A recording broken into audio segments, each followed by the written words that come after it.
Վաշինգտոնը բարձրացնում է Չինաստանից ապրանքների ներմուծման մաքսատուրքերը, դրանք 104-ից հասցնելով 125%-ի։ Հուսով է մոտ ապագայում Չինաստանը կհասկանա, որ ԱՄՆ-ին ու մյուսներին կողոպտելը այլևս ընդունելի չէ։ Թրամփի գրառումն է։ Մյուս երկրների համար սահմանված մաքսատուրքերն էլ 90 օրով կսառեցվեն բանակցություններ անցկացնելու համար։ Ավելի քան 75 երկիր արդեն դիմել է Վաշինգտոնին մաքսատուրքերի շուրջ բանակցելու խնդրանքով։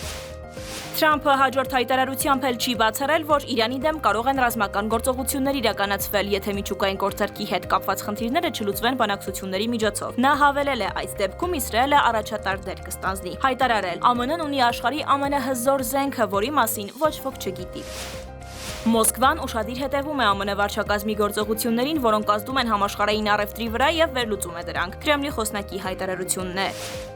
Բաքուն եւ Պեկինը կհամագործակցեն պաշտպանական արդյունաբերության ոլորտում։ Սկսում են երկխոսություն պաշտպանական արդյունաբերության ոլորտում համագործակցության շուրջ եւ կարծում, որ սա կարող է լինել շատ խոստումնալից գործընթաց, քանի որ Ադրբեջանը շարունակում է արդիականացնել իր զինված ուժերը։ Ալիևի խոսքն է։